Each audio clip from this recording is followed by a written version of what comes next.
Hi, I'm Pete DeFazio. I'm with F-Body Warehouse, and today what we're going to do, we're going to show you how to remove and replace the T-top seals on your 1978 through 1981 Camaro or Firebird. On this side, we've already installed the new seals, and what we're going to do is show you on the other side of the car how to do it. It's for you to know if your car needs T-top weather seals. There's two telltale signs. The first one is, you can take your top, wiggle it all around, chances are your seals are wore out. If you have a towel in your car, chances are your seals leak. And yeah, I'm not going to lie, we have a towel in ours. And the reason is, and I'll pull these tops off and set this over to the side. If you look at our weather seals, these are the factory seals for this car, and they're just plumb worn out. You can see we have tears where they all come together at the factory seams. They're all wore out. So what we're going to do, we're going to show you how to pull these off, and then we're going to lay our new ones in place. We're going to be nice and watertight from here out, which is a good thing. If your T-top seals are leaking, chances are your floors are going to be rusted. It's a good thing to do, something you can do at home, and no matter what you hear, it's really not that hard to do. Okay, replacing your seals is really easy to do. All you need is just a basic standard toolkit, a couple Phillips head screwdrivers, a couple flathead screwdrivers, a set of needle nose pliers. We also have some masking tape, which we'll show you why later. And when you're applying your glue, the glue can be messy, so you want to have a rag or some paper towels here to wipe your fingers up so you don't get weather seal adhesive onto your paint. Now, I found, and what I think is the easiest when you're doing your T-top weather seals, is just to remove this trim. You only have a couple screws that hold it in, and it's really easy to do. It's going to make it so you have a lot more visual cues as you go to install. So right here, you're going to pull off your end cap. This is a great time to re-dye them if they need re-dyed. That comes off with just one screw on the bottom. Then you're going to hop into the back seat here, and your upper seatbelt cover is going to come off with two Phillips head screws, and then you're going to be able to reach this trim. There's one underneath the upper seatbelt cover, so we'll go ahead, we'll pop that off. You have another screw right here, so we've got those off. End cap then slides right out. And the U-trim comes out just that easily. Up and out. Now, we have all our T-top trim out, and what you can see, if you scoot in here, you can see where the T-top rubbers are tucked in and under. That's why having that U out of the way is really going to make it a lot easier for you to see as you go to put it all together. Down at your A-pillar, this is our A-pillar. This is the opening, and this is our B-pillar. We're going to start at the A-pillar. Right here at the bottom of the A-pillar, you're going to see you have a couple push pins. You want to pop those out. Now when we go and put these back in, we're going to be using a screw. I prefer to use a screw than a push pin, so I don't really care if I get them out nice and easy or if I just rip them out just like that. Okay, so we have our ball loose, and what we're going to be doing is pulling it up and out of the channel. Now, GM employees either went crazy with glue or they didn't do it too bad. And on the other side, we noticed it wasn't bad. And that is a blessing. So what we're going to do is slowly work it out of this galley. Now, one thing you got to note here is you can see there's a lower channel right here. I'll highlight it with this. Right there. And that's a galley that the seal fits in. And then there's another galley right there at the top that the seal fits in. When you're pulling your old weather seal out, you want to work it left. See, I broke at our seam there.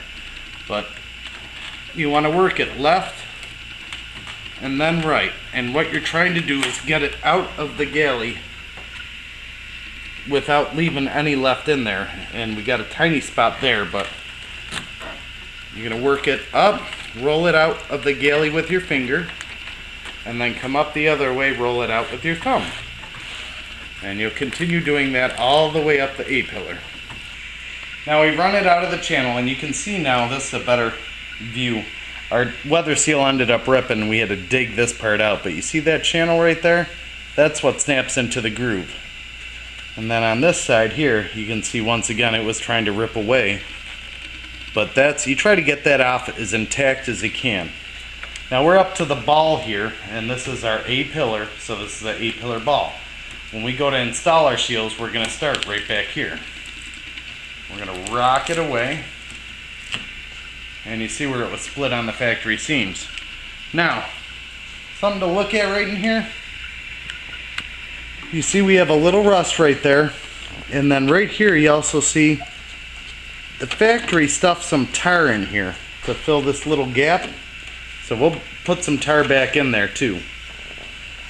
Now we're going to go around the opening, and how I do it, get it started with a flathead screwdriver.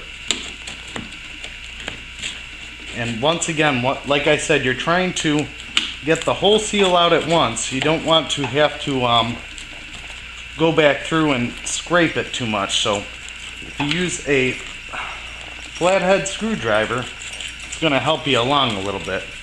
Now the other thing to note here is you don't see glue on this forward facing wall, and that's real important. A lot of people will go through, they'll glue up this wall. See, that's not attached at all to the wall. Guys will go through, they'll start putting glue up here. When you put your weather seal in, this far wall can't compress, and when it can't compress, your T-top seal's not going, or your T-top's not going to want to fit back on the car. And you'll see on a lot of the message boards and such, folks will be griping that stuff doesn't fit, but the reality is that they're just putting the glue in the incorrect places. Right, so we've gotten our primary run in here. Now we're getting to the center of the roof, and once again, because there's all these splits, it came right up and out, and we could separate it.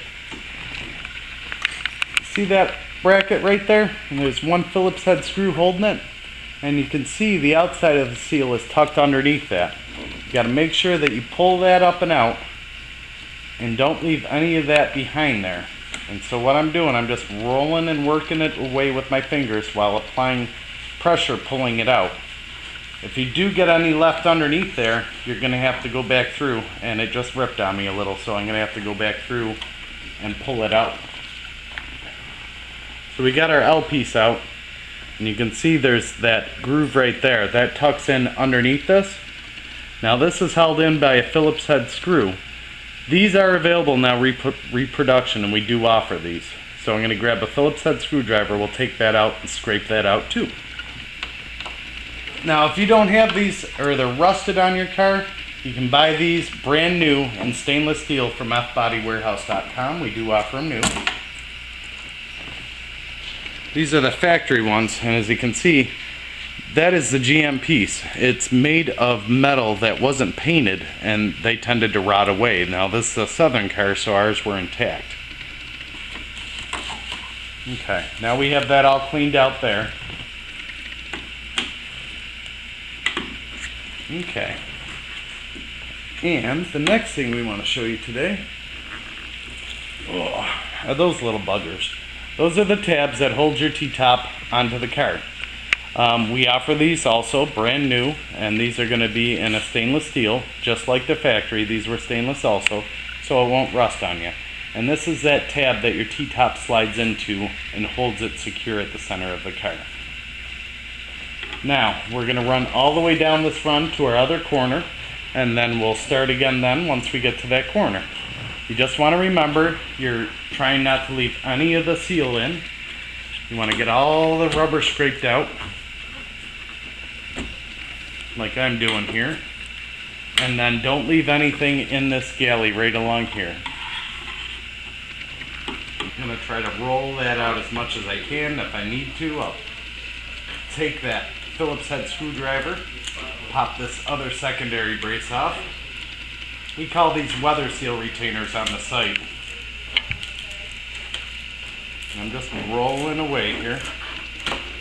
And see all our factory seam split, so I'm able just to roll it right out.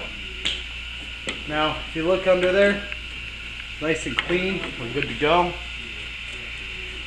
Inside groove, So now we're going to come down this galley, pull this seal all the way out, then we'll come to our B-pillar post and get that off. So now we're at our B-pillar ball, I call it, which is the pivot point. I'm just going to pull it back, and what you're going to notice here is there's a channel right here that you got to work the seal out of that comes out this way like an L channel. And it's not real far, but you got to work it out of it.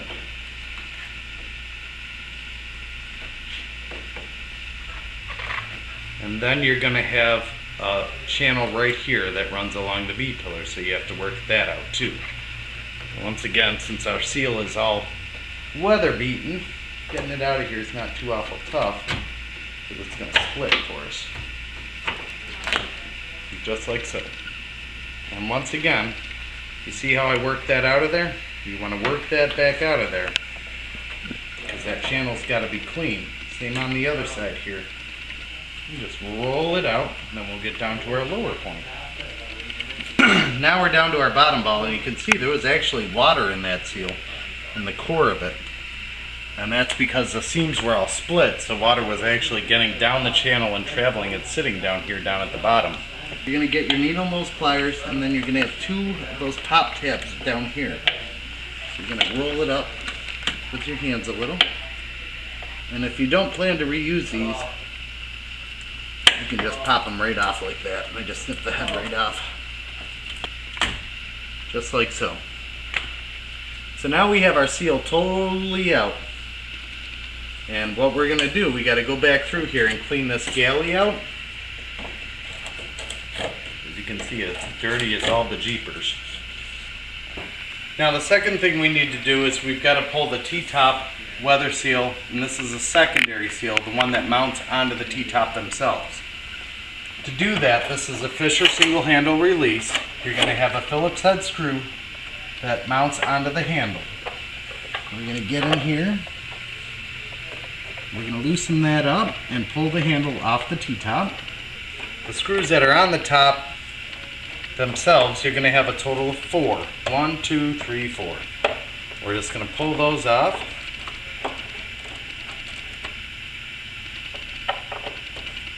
And then what's going to happen is this interior trim plate is going to come off. When you have all your T-top trim off, it's a great time to honestly go through and re-dye anything that needs re-dyed. We offer a full selection of interior dyes. And also you're going to see on our website, there's some videos on how to re-dye your interior at home. You don't need to pay top dollar to have a resto shop re-dye your interior. That's something you can do yourself. It's really not that tough, like so. Itself, now that you have that trim plate off, is going to expose 2 bolts, one on the left and one on the right. What you want to do is just unbolt those, and then this weather seal channel is just like your other weather seal channels on the car. It has an inner groove and an outer groove, and it's real important to clean all the seal out of both of the grooves. Roll to the top, roll to the bottom, roll to the top, back and forth, working it out. Trying to keep that nice and clean in there. And now on our tops, on our T-top primaries, man, it was a bear to get these seals out. But as you're seeing here on these secondaries, the person at GM, they put a blob here and then a little strip running around. So it's just super easy to pull this up and out. Some cars are going to be that way all the way through the entire T-top, and some cars are just not. Our primaries were a good example of just way too much glue. You don't need to apply that much glue, you just need a little bit. So we're going to work it from the other side here. And as you can see, that plastic mounting tab there just rolls right off, and then our seal comes all the way off. Now, some people don't, but I suggest always, if you're replacing your primaries, replace your secondaries. And the reason is you can see there's a groove worn in this where the window rolled up into. and then you can see at the factory seams it was starting to split. Your goal is to get a nice watertight seal all the way around the car. And if you're using a U seal with a new seal, it's just kind of tough to do. So, and then what we're going to do, we're going to go all through the roof here, make sure we have the galleys cleaned out real nice all the way through. And then up here in the front, we're going to take care of the surface rust here before it becomes rotten. Once we have that cleaned out, we'll have our other video which is going to show you how to do the installation. This is how to remove them. Now we're going to show you how to install them.